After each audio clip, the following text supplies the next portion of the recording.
नमस्कार. हाय, मी आदिती पालिनकर आणि आनंदनी आपल्याला एक उपक्रम दिला आहे, सांगितलं आहे आणि त्याच्यामध्ये त्याला अपेक्षित आहे की अभिवाचन किंवा काव्यवाचन. आज सगळ्यांनी खूप छान काव्यवाचन टाकलेलं आहे आणि त्याच्यामुळे मला खूप प्रोत्साहन मिळालं आहे आणि असं वाटतं आहे की स्फुरण आलं आहे आणि असं वाटतं की आपणही करायला पाहिजे. म्हणून मी आता करायला बसली आहे. ॲक्च्युली आज सगळ्यांचंच काव्यवाचन खूप सुंदर होतं, पण मला स्पेशली म्हणावंसं वाटतं आहे स्मिताबद्दल. स्मिताचं काव्यवाचन मला असं ऐकताना वाटत होतं की मी आकाशवाणीवरून त्या ऐकते. इतकं सुंदर झालं होतं आणि आनंदबद्दल काय म्हणायचं. आनंदचं असं वाटत होतं की कोणीतरी इंटरव्ह्यू घेतो आहे आणि नादू महानोर स्पेशल चालू आहे आणि आनंद अगदी भरभरून त्यांच्याबद्दल माहिती देतो आहे, त्यांच्या कविता वाचतो, त्यांच्या कवितांबद्दल विश्लेषण देतो आहे. तर खूप सुंदर वाटत होतं ऐकायला. मी छोटासा प्रयत्न करते आहे आणि मला असं वाटतंय की कुठेतरी काहीतरी, कारण मी अभिवाचन कधीच केलेलं नाही आहे कथेचं. तर मी आज तसा ऑफिशियली पहिलाच प्रयत्न करते आहे. सो रेकॉर्डिंगचा तर पहिलाच प्रयत्न आहे. तर मला असं वाटतं की काही जर माझी चूक झाली तर प्लीज तुम्ही मला मार्गदर्शन कराल. इथे सगळेजण खूप जाणते आहेत आणि मी अपेक्षा ठेवते तुमच्याकडनं मार्गदर्शनाचं. कौतुक तुम्ही नेहमीच करता, मार्गदर्शनाची नितांत गरज आहे. तर आज च्या अभिवाचनासाठी मी एक कथा निवडली आहे आणि कथा आहे अपर्णा कुलकर्णीची. अपर्णा कुलकर्णीला आपण सगळेजण ओळखतोच की तिने आपल्याला एक मोगरा फुलला कथा दिली होती वाचायला. छोटीशी कथा, छोटीशी म्हणता नाही येणार कारण लघुकथा नव्हतीच ती. तिचे आपण जवळजवळ 37-38 भाग आपण वाचलेले आहेत आणि आपल्याला सगळ्यांना ती कथा खूप आवडली. पण तिने एक अतिशय छोटीशी कथा लिहिली आहे. अष्टपदी नाव आहे कथेचं. तर अष्टपदी ची जी कथा आहे, मला ती खूप भावली कथा. कारण का भावली, आता तुम्हाला का भावते ते महत्त्वाचं आहे. मला का भावली ह्यापेक्षाही मी प्रयत्न करते वाचण्याचा. कसं वाटलं तुम्हाला, कथा कशी वाटली ते आवर्जून सांगा आणि काव्यवाचनातल्या दुरुस्त्या सांगा प्लीज. तर कथेचं नाव आहे अष्टपदी. लेखिका अपर्णा कुलकर्णी आणि मी स्वतः अदिती पालिनकर. तुला शांतपणे त्या हॉस्पिटलच्या बेडवर झोपलेलं पाहिलं, नाही म्हणता पोटात गलबलून आलं. आज बरोबर 40 वर्षाचा संसार झाला आपला. तुझ्या कपाळावरून हात फिरवला आणि कानात पुटपुटले, लग्नाच्या वाढदिवसाच्या शुभेच्छा. पण पण ते तुझ्यापर्यंत पोहोचलं की नाही कोण जाणे. सतत पळणारा तुझा मेंदू एवढा शांत कसा बसू शकतो, हे खरं तर मला आश्चर्यच वाटत होतं. मेंदूला एक छोटीशी गाठ आहे आणि ऑपरेशन करून काढावी लागेल असं डॉक्टर म्हणाले तेव्हा मी खूप घाबरले होते. पण पण तू नेहमीच्याच बेफिक्रीने हसून म्हणालास, एवढं काय घाबरायचं त्यात, सायन्स एवढं पुढे गेलंय. तुझा तो ॲटिट्यूड पाहून मला वाटलं मी मेली रडकीच. आज तुझ्याकडे पाहताना गेली 40 वर्षांच्या अनंत आठवणी येत होत्या. लग्न झालं तेव्हा खरं तर आपण दोघेही वयाने लहानच होतो. म्हणजे अगदी नवरा कसा असावा किंवा बायको कशी असावी अशी कल्पना करण्या अगोदरच तर आपलं लग्न झालं होतं. तू देखणा नव्हतास, पण पण स्मार्ट नक्कीच होतास. तुझ्यामध्ये एक आकर्षण होतं. पहिल्या भेटीतच ते मला जाणवलं होतं. तुला भेटताना माझी धडधड वाढली होती आणि आणि तू गेल्यावरती हुरहुर लागली होती. आणि मला वाटलं होतं, हाच हाच माझ्या स्वप्नातला जोडीदार. आजच्या काळात किती अवास्तविक आणि बालिश वाटेल नाही हे सगळं. दोन अगदी टोकाच्या वातावरणातून आलेले आपण दोघं एकमेकांना समजून घेत होतो. असे अनेक प्रसंग आले ज्यात तू मला सावरलं तर कधी मी तुला सावरलं. विवाहवेदीवर नातीचरामी म्हणत आपण एकमेकांच्या गुणदोषांसकट स्वीकार केला होता. खरं तर अतिशय आदर्शवत संसार आपला. तू कधीच काहीच कमी केलं नाहीस. कुठल्याही कर्तव्यात कधीच कुसूर केली नाहीस. पण पण हा जो पण आहे ना, तो गेली 40 वर्ष माझ्या डोक्यात घट्ट रुतून बसलाय. किती विषयांवर आपण मन मोकळं बोलत होतो, पण पण या विषयावर नाहीच बोलू शकले मी. शारीरिक, मानसिक, आर्थिक अशी सगळीच सुख तू भरभरून माझ्या पत्रात टाकलीस रे. पण तरीही हा जो पण आहे ना, हा पण अश्वत्थाम्याच्या जखमेसारखा बळबळतोय माझा सतत. पार पार मनाच्या तळ्यात मी त्याला गाडून टाकलंय. नाही नाही, मी तुला कधीच बोलून दाखवलं नाही असं नाहीये, पण तू कधी बोलूच दिलं नाहीस. मी बोलायला लागले की इतका केविलवाणा व्हायचास की सगळे शब्द विष म्हणून मी पिऊन टाकायचे. पण पण हा जो तुझ्या माझ्यातला मुख संवाद आहे आजचा, ही माझी गरज आहे. मरताना मला तो पण डोक्यात ठेवून नाही मरायचं. संवेदनशील असणं खरंच तोट्याचं रे. कधीतरी तुझं ते वागणं आठवतं आणि माझी अवस्था भरकटल्यासारखी होते रे. का वागलास तू असा? का वागलास? माझ्या सौंदर्याचा, हुशारीचा तुला रास्त अभिमान होता. बायको म्हणून, सखी म्हणून, मैत्रीण, बहीण, आई अशा कितीतरी नात्यांनी मी तुला साथ केली होती. तू ही सगळी नाती प्रामाणिकपणे जगला होतास. तसं प्रसंगी वागलाही होतास. मग मग असं काय होतं की तू माझ्याशी असा वागलास? एकदा नाही तर 3दा. एकदा होते ती चूक असते, पण नेहमी होते तो स्वभाव असतो. स्वभावात भाव असतो. भावना जोडल्या जातात त्यात, आणि त्याला माझ्या लेखी खूप किंमत आहे रे, खूप जास्त. आणि म्हणूनच तुझं वागणं जिव्हारी लागतंय माझ्या. आपल्या लग्नाला वर्षही झालं नव्हतं. जेवणच चालू होती. तारा आपल्याकडे काम करणारी 14-15 वर्षांची रे ती कोची मुरडी. ती जेवायला वाढत होती. ती वाकली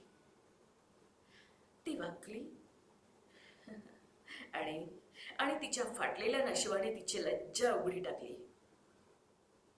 माझ्या बाजूला बसलेल्या सरिताने मला ढोसलं आणि खुणावलं तर का नाही तुझी नजर दुसरीकडे फिरली? का त्या क्षणी तुला नजर सुखाचा मोह नाही आवरला? पण तेव्हा मी माझ्या मनाची समजूत घातली रे. असं नसेलच. उगाच आपल्याला वाटतं अशा भाबड्या आशेवर राहिले. तुला बोलून दाखवूनही नाहीच जमलं मला.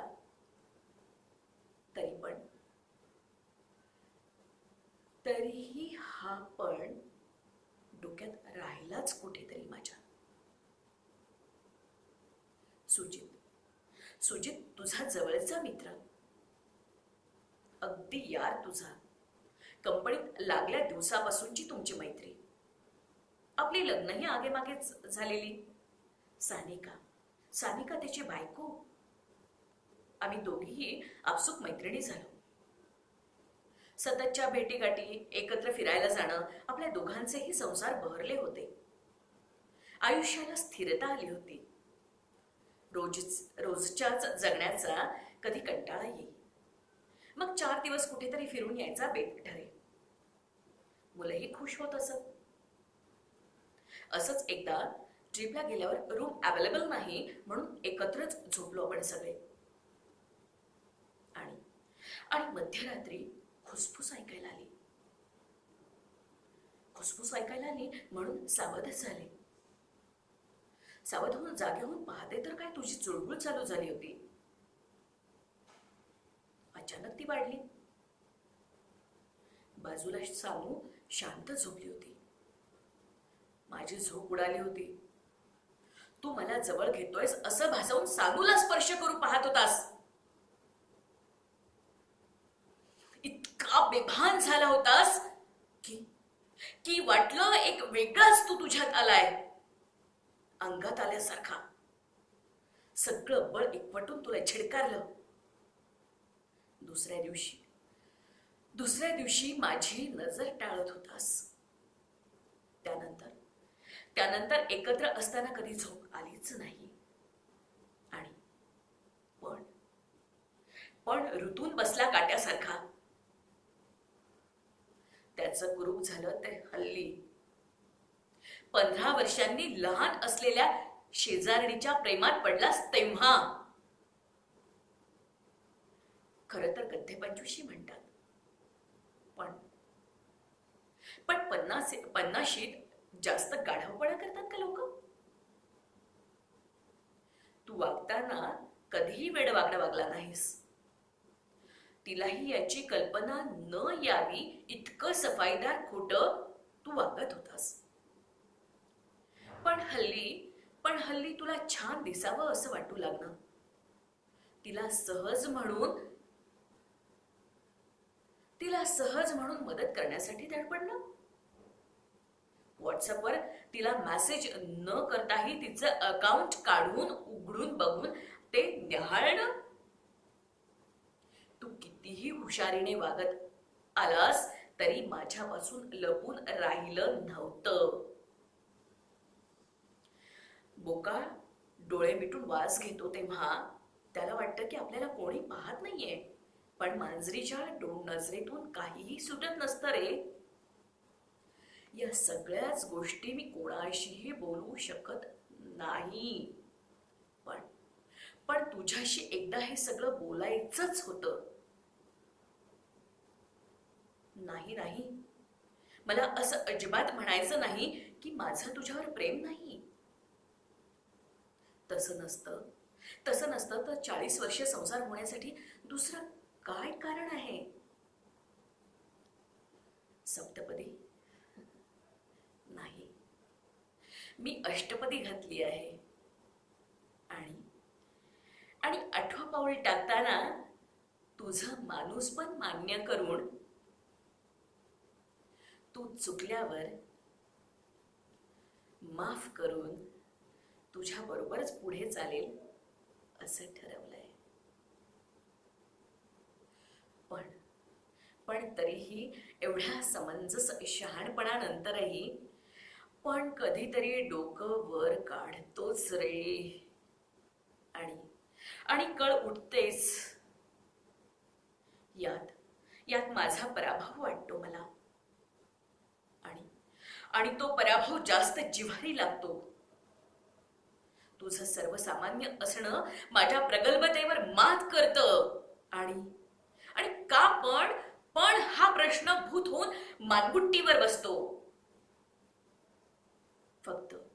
फक्त एकच प्रश्न विचारावासा वाटतो तुला.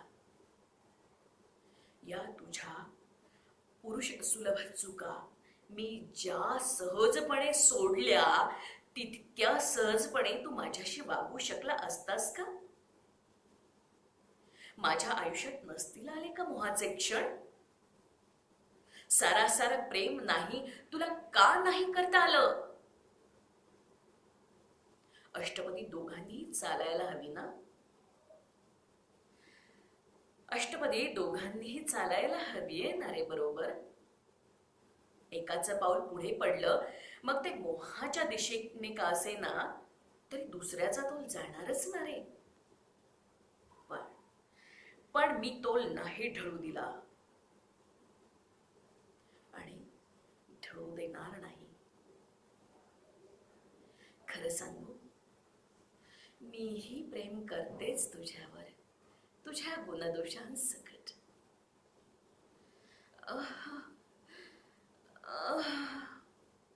कणल्याचा आवाज आला म्हणून तंद्री भंग पावली माझी. त्याने डोळे उघडले.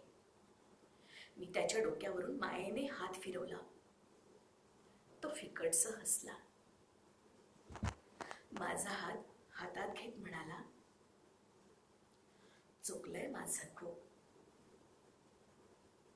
पण पण मी फक्त आणि फक्त तुझ्यावर प्रेम केलं आणि आणि करत राहील.